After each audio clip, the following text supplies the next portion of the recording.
Hello students, आज हम देखेंगे सीटेट की हिंदी और इंग्लिश। ठीक है, हिंदी हम लोग पढ़ेंगे और फिर आपको इंग्लिश की क्लास मिलेगी। तो चलिए हम स्टार्ट करते हैं। उससे पहले हम आपका स्वागत करते हैं अपने डे नाइट क्लासेस पे। हमारे चैनल को अधिक से अधिक प्रमोट कीजिए, जैसा कि आपका प्यार मिल भी रहा है। तो सीटेट के हम और एसएससी जीडी की क्लासेस चल रही हैं, आपको मिल रही हैं।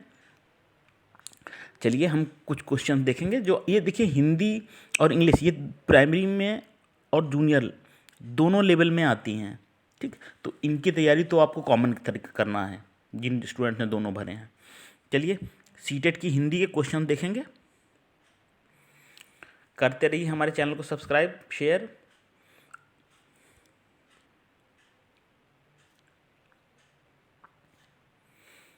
देखिए हिंदी के क्वेश्चन हम देखेंगे। पहले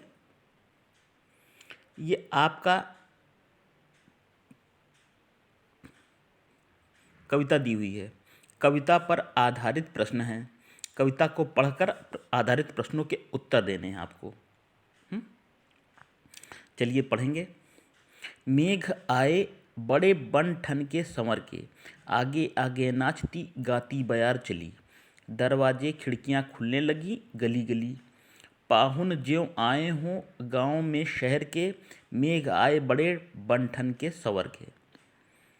पेड़ झुक झांकने लगे गर्दन उचकाए, आंधी चली धूल भागी घाघरा उठाए। अब बाकी चितवन उठा नदी ठिठकी घूंघट सर के। मेघ आए बड़े बन ठन के सवर के। बहुत अच्छी कविता है। बूढ़े पीपल ने आगे बढ़कर घर की, बरस बाद सुध लीन्ही। बोली अकुलाए लता ओट की किवार की, हरसाया ताल लाया पानी परात भर के।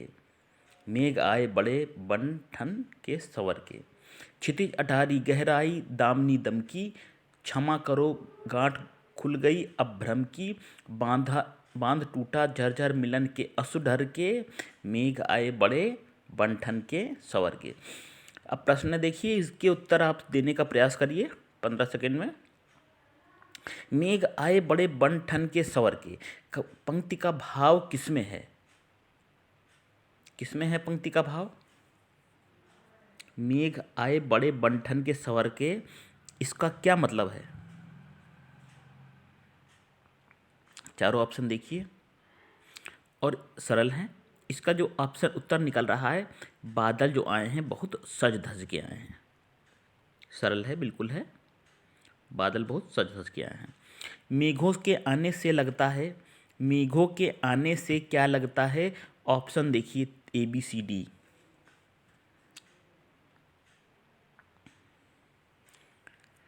क्या लगता है? मेघों के आने से लगता है कि मानो गांव में शहर के मेहमान आए हों। ये ऑप्शन है सी आपका। ठीक। अगला है बरस बाद सुधलीनी। बरस बाद सुधलीनी, इस पंक्ति का भाव किसमें है? बरस बाद सुधलीनी का अर्थ क्या है बताइए? बादल एक बरस के बाद आए हैं, बरसों बादलों ने याद किया, बादल बन सवर के आए, बादल मेहमान बन कर आए हैं।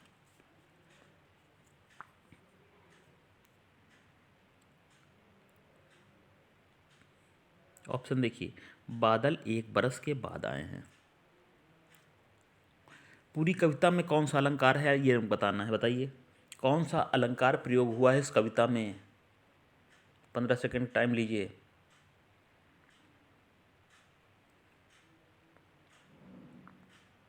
तो पूरी कविता में अलंकार जो आया है वो है सी, मानवीकरण लिया है अलंकार, है ना। बादल को बन सन के संवर के बताया गया है। बन सर के, बन संवर के, बन ठन के। तो मानव ऐसा करते हैं, तो बादलों को मानव के रूप में प्रस्तुत कर दिया गया है। तो कौन सा अलंकार है? मानवीकरण। बूढ़े पीपल ने किस प्रकार मेघों का स्वागत किया? बूढ़े पीपल ने कैसे स्वागत किया है? तो झुककर प्रणाम प्रणाम प्रणाम करके। पाहुन शब्द का क्या अर्थ है? पाहुन, पाहुन। देखिए पाहुन का मतलब होता है मेहमान होता है। पाहुन शब्द का अर्थ होता है मेहमान। कई गाँव में कहते हैं पाहुन आए हैं, पहुना आए हैं। तो मेहमान होता है। देशज ये एक देशज शब्द है। अब देखिए हिंदी का एक पैसेज है, एक पैसेज को पढ़ना है, प्रश्नों के उत्तर देना है। गिजु भाई न केवल बच्चों की क्षमताओं बौद्धिकताओं में विश्वास व्यक्त करते हैं, बल्कि अपितु वे अपनी उनकी सृजनात्मकता में भी अगाध आस्था रखते हैं। उनके अनुसार कुछ हत्याएं पीनल कोड की धारा के अधीन नहीं आती, उनमें कानूनवेत्ताओं को अपराध जैसी कोई चीज़ें नज़र नहीं आती। कानूनवेत्ताओं की न्याय नीति संबंधी मर्यादाएं सिर्फ पीनल कोड में बंधी होती हैं। शिक्षा शास्त्रियों के पास राज्य, रूढ़ि और धर्म की कोई सत्ता नहीं है, इसलिए जीवन के प्रति वे अपराध होते हैं। उनके लिए न कोई पीनल कोड, न कोई निंदनीय मानता है, न कोई धार्मिकमय है। जीवन के प्रति होने वाला एक एक ऐसा ही अपराध है बालक की सृजन शक्ति की हत्या। ईश्वर ने मनुष्य का सृजन किया और उसे अपनी सृजन शक्ति प्रदान की। मनुष्य के सृजन की अनंत शक्ति के समान ही अनगिनत है। साहित्य एक सृजन है, चित्रकार उसका सृजन है, संगीत तीसरा सृजन है और स्थापत्य चौथा सृजन है। इस तरह गिनने बैठा जाए तो मनुष्य के द्वारा बनाई गई अनेकानेक कृतियों को गिनाया जा सकता है। जब शिक्षक या अभिभावक यह तय करते हैं कि बच्चों को क्या करना चाहिए, क्या नहीं करना चाहिए, वस्तुतः इन निर्णयों में ही वे बालक की सृजन शक्ति का दमन करते हैं। चलिए प्रश्न देखेंगे हम। गिजुभाई का किसमें विश्वास है? पैसेज आपके सामने हैं, इस पैसेज को पढ़िए फिर से। गिजुभाई का किसमें विश्वास नहीं है? आपको बताना है किसमें विश्वास नहीं है। समय लीजिए, इस पैसेज को करिए, हिंदी के गद्यांश को करिए। तो गिरजू भाई का किसमें विश्वास नहीं है?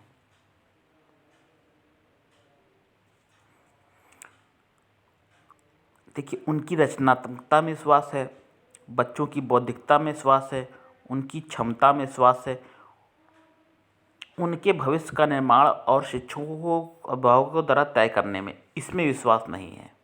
गिजू भाई का इसमें विश्वास नहीं है। ठीक। कौन सा अपराध पीनल कोड की धारा के अधीन नहीं आता है? कौन सा अपराध पीनल कोड की धारा के अधीन नहीं आता है? पैसे छांट के बताइए कौन सा नहीं आता है। 30 सेकेंड 15 सेकेंड का समय लीजिए, बताइए इसका आंसर। पीनल कोड की धारा के अंतर्गत कौन सा नहीं आता है?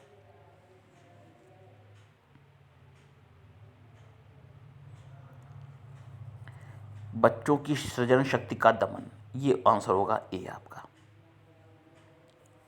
बच्चे क्या करें और क्या ना करें, जब शिक्षक और अभिभावक यह तय करते हैं तब क्या होता है? बच्चे में सृजन शक्ति का दमन होता है। ठीक है। निम्नलिखित में सृजन के अंतर्गत नहीं आता है। सृजन के अंतर्गत कौन सा शब्द नहीं आता है, इसमें बताना है। किसी 100 नंबर का क्वेश्चन बताना है। किसी विषय पर विचार व्यक्त करना, लिखना, कहानी लिखना, मिट्टी से खिलौने बनाना, प्रश्नों के उत्तर रटना सृजन के अंतर्गत नहीं आता। सरल क्वेश्चन है। साहित्य शब्द में इक प्रत्यय लगाना पर क्या बनेगा? साहित्य में इक लगाएंगे तो क्या हो जाएगा? सी हो जाएगा। क्या हो जाएगा? साहित्यिक हो जाएगा। बौद्धिक ऐतिहासिक शब्दों में मूल शब्द और प्रत्यय है। बौद्धिक और ऐतिहासिक शब्द, मूल शब्द और प्रत्यय बताना है।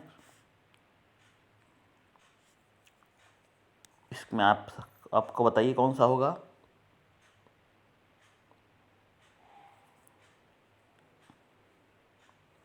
इसका होगा डी।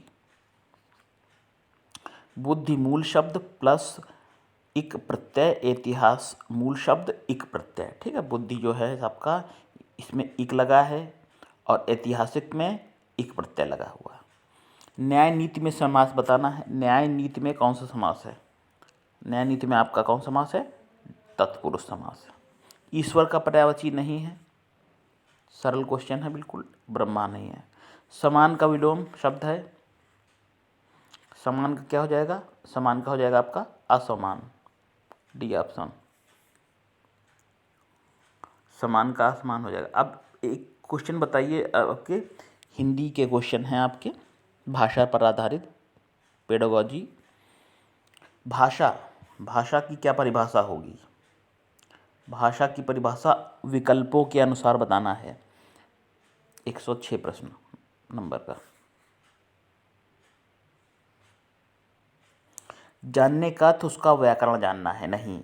भाषा जानने का ये अर्थ नहीं है कि हम केवल उसका व्याकरण जान लें। सीखने सिखाने में पाठ्य पुस्तकों का विशेष महत्व होता है, ये नहीं।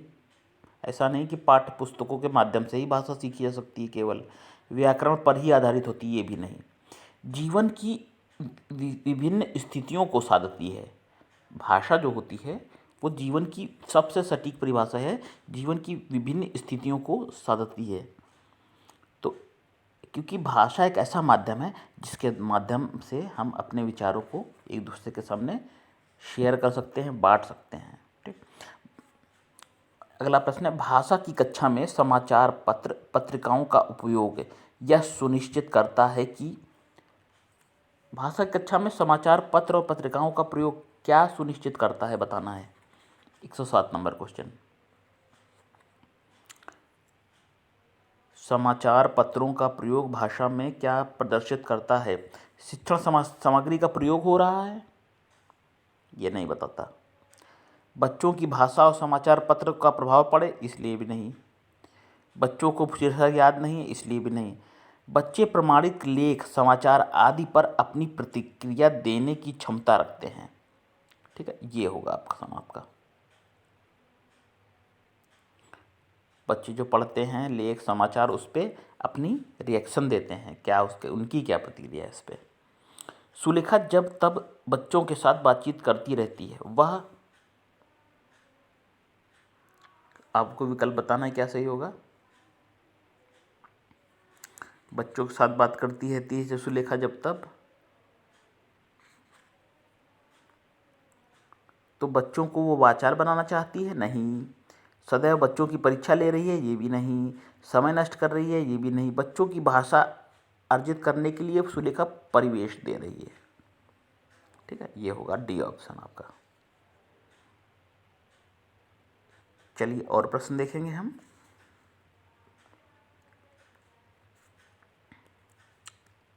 सुमन बचपन से ही गुजराती बोल समझ लेती है, वह कभी विद्यालय नहीं जाती, यह उदाहरण किस चीज़ का है? गुजराती बोल समझ लेती है लेकिन कभी स्कूल वो जाती नहीं है, तो ये किस चीज़ का है उदाहरण है, बताना है आपको।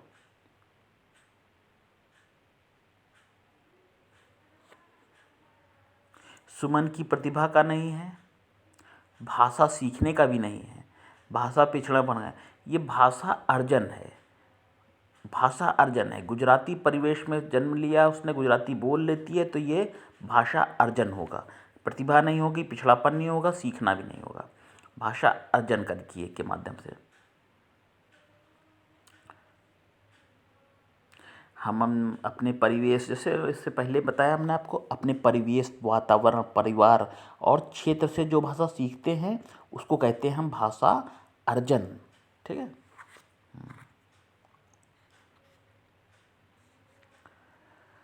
भाषा में सतत और व्यापक मूल्यांकन का उद्देश्य क्या है? भाषा में सतत और व्यापक मूल्यांकन का उद्देश्य केवल बच्चों की कमियां जानना नहीं है। केवल यह जानना कि बच्चों ने कितना सीखा, ये भी नहीं। बच्चों को उत्तीर्ण अनुत्तीर्ण रखना भी नहीं है। ये है बच्चों द्वारा सीखने, भाषा सीखने की प्रक्रिया को जानना और समझना। सस्वर पाठ का मुख्य उद्देश्य क्या है? सस्वर पाठ का मुख्य उद्देश्य बोलकर बच्चों को पढ़ाने के लिए प्रेरित करना। क्या उद्देश्य है? मौन पाठन करना नहीं, बोल कर पढ़ना भी नहीं, द्रुत कैसे पढ़ना है, बच्चों की पढ़ने संबंधी झिझक को समाप्त करना है। ठीक है। भाषा शिक्षण में कौन सा बिंदु सबसे कम महत्वपूर्ण है? भाषा शिक्षण में सबसे कम महत्वपूर्ण कौन सा बिंदु है? देखिए, भाषाई अभ्यास महत्वपूर्ण है भाषा शिक्षण में। भाषिक परिवेश भी है, परीक्षा भी है। भाषा शिक्षण में पाठ्य सामग्री ये सबसे कम महत्वपूर्ण है। क्यों? क्योंकि भाषा शिक्षण में भाषाई अभ्यास, भाषाई परिवेश और परीक्षाओं की तुलना में पाठ्य सामग्री जो होती है सबसे कम महत्वपूर्ण है। क्योंकि बालक का भाषाई अभ्यास और भाषाई परिवेश में जितनी अधिक पकड़ होगी, परीक्षाओं में उपलब्धि उतनी अच्छी होगी। ठीक है, और वे अपनी परीक्षाओं में भी रुचि लेंगे। भाषाई अभ्यास, परिवेश और परीक्षाओं के माध्यम से भाषा शिक्षण बहुत बेहतर हो सकता है। हालांकि ऐसा नहीं कि पाठ्य सामग्री भाषा शिक्षण में महत्वपूर्ण नहीं है, सबसे कम पूछा गया है इसमें। सतत मूल्यांकन का एक निहितार्थ है, सतत मूल्यांकन का एक निहितार्थ है, बताना है क्या है निहितार्थ। हर दिन, हर माह परीक्षा लेना, प्रतिदिन परीक्षा लेना, बच्चों के परीक्षा संबंधी भय को समाप्त करना, बच्चों में भाषा प्रयोग का निरंतर अवलोकन करना। सतत मूल्यांकन का यही उद्देश्य है। ए ऑप्शन आपका होगा सही। भाषा के आधारभूत कौशल कौन से हैं? भाषा के आधारभूत कौशल ये होगा अंतः संबंधित होते हैं, डी ऑप्शन होगा। ठीक। शिक्षक की स्वयं की भाषा प्रयोग की कुशलता है, शिक्षक की स्वयं की भाषा प्रयोग की कुशलता है बच्चों के भाषा प्रयोग के आदर्श रूप प्रस्तुत करती है।